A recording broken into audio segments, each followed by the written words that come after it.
Et bonjour tout le monde, aujourd'hui on se retrouve pour une nouvelle vidéo et on va voir aujourd'hui les variations de fonctions, l'épisode numéro 12.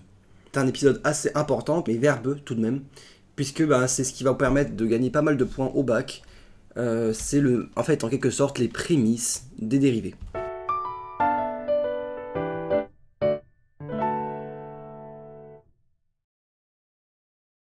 Donc d'abord, il faut voir ce que c'est qu'une fonction décroissante. Donc ici, vous pouvez voir ce que c'est qu'une fonction croissante et une fonction décroissante. Donc ici, vous voyez, quand a est inférieur ou égal à b, mais que f de a est inférieur ou égal à f de b, alors on va dire qu'elle est croissante, comme ici. F de a est inférieur à f de b. Par contre, à contrario, quand a est inférieur ou égal à b, mais que f de a est supérieur ou égal à f de b, comme ici, alors on va dire que la fonction est décroissante.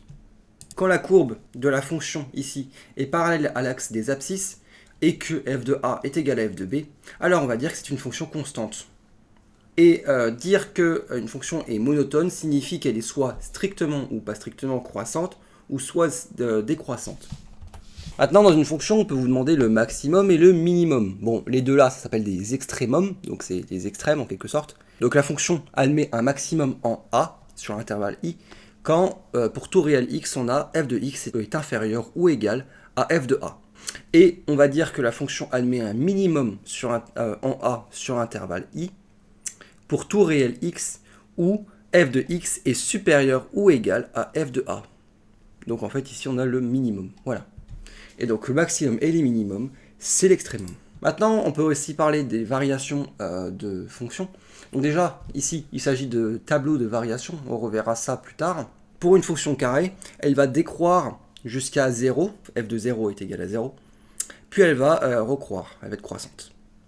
Pour une fonction inverse, elle admet une valeur interdite en 0. Et donc elle va décroître puis décroître. Une fonction racine carrée seulement sur 0 plus l'infini, elle va croître en passant de 0 à la limite de plus l'infini. Et une fonction cube, elle va croître jusqu'à plus l'infini, simplement. Elle va faire que croître. Donc, le théorème des valeurs intermédiaires, qui doit être cité le jour du bac, est celui-ci. Si une fonction f continue sur un intervalle AB, alors pour tout nombre réel k compris entre f de a et f de b, il existe au moins 1, et c'est là le mot qu'il faut faire attention, c'est au moins 1, nombre réel alpha compris entre a et b, tel que du coup f de alpha est égal à k, comme on le voit ici. Donc graphiquement, la droite delta d'équation y est égale à k coupe au moins une fois la courbe, donc on le voit ici, 1, 2, 3. Elle coupe 3 fois la courbe même, en un point d'abscisse alpha qu'on voit ici.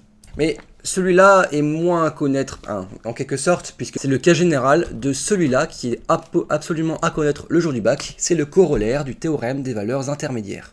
Donc, si une fonction est strictement monotone, et je tiens à préciser strictement, c'est-à-dire qu'elle ne va pas être constante sur une valeur, il faut faire gaffe à ça. Donc, il y a certaines fonctions qui sont constantes, croissantes, etc. Et dans ce cas-là, elles ne sont pas strictement monotones, elles sont simplement monotones. Donc si une fonction continue est strictement monotone sur un intervalle a, b, alors pour tout réel k, compris entre f de a et f de b, il existe un unique nombre alpha, compris entre a et b. Autrement dit, l'équation f de x est égale à k admet une unique solution sur l'intervalle ab. Donc on va dire que l'intervalle c'est a, b, et donc il existe une unique solution puisque elle va croiser la courbe qu'une seule fois. Donc le jour du bac, j'ai mis ça un peu à l'arrache, mais les tableaux, vous risquez de rencontrer 3 types de tableaux. Donc le tout premier, c'est un tableau de valeurs. Donc simplement, on va vous donner x et f de x, voilà. Donc si on vous demande de faire un tableau de valeurs, il faudra juste faire ceci. Maintenant, vous pouvez également faire des tableaux de signes, comme ici, donc vous mettez x, moins l'infini et vos valeurs, et enfin f de x avec si c'est plus ou moins, et vous mettez quand ça s'annule. Et quand il y a une valeur interdite, vous faites une double barre. Et enfin, vous avez les tableaux de variation. Vous pourrez mettre également la convection en dessous, plus tard.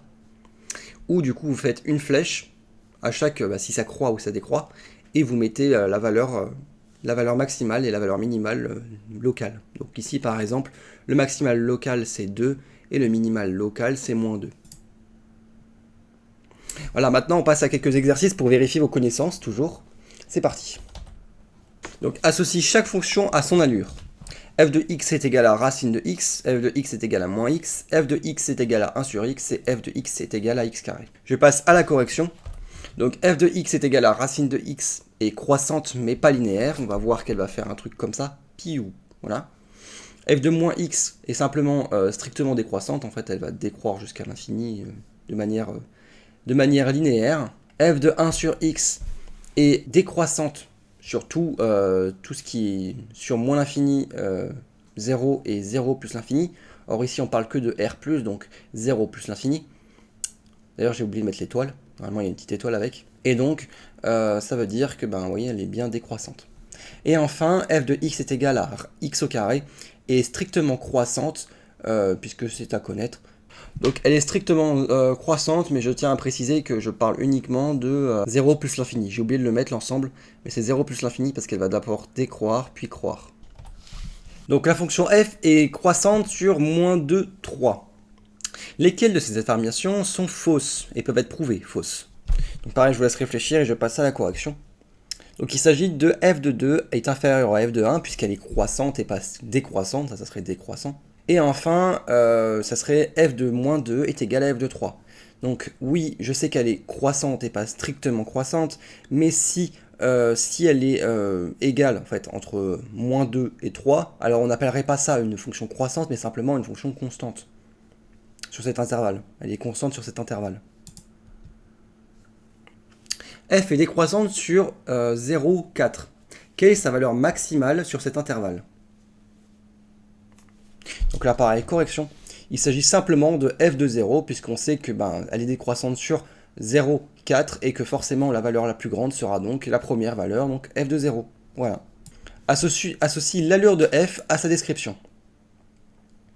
Donc un minimum local atteint, une fonction f monotone et constante, un maximum global atteint ou une fonction monotone. Je passe à la correction. Donc quand on parle de minimum local atteint, c'est-à-dire qu'elle est sur un certain intervalle plutôt serré. Donc f, par exemple, l'intervalle ici, ça serait de moins 2 à 1, puis augmente jusqu'à 4. Voilà. Donc en fait, ça va descendre de moins 2 à 1, puis augmenter de 1 à 4. Voilà. Donc d'un point de vue local, puisque nous n'avons que des valeurs locales comme ici, et ça sera un minimum. Ensuite, une fonction f est monotone et constante, puisqu'on va avoir f de x est égal à 1, donc on s'en fout des x finalement en fait, pour tout l'intervalle 1, 3. Voilà. Ensuite, on va avoir un maximum global atteint, puisque là, on ne précise pas les valeurs, donc ça augmentera, puis ça redescendra. Et enfin, on va avoir une fonction monotone, puisqu'elle décroît uniquement dans son intervalle. Voilà, merci d'avoir regardé cette vidéo. J'espère qu'elle vous aura été utile. Et on se retrouve la semaine prochaine pour les équations polynomiales. À la prochaine. À plus.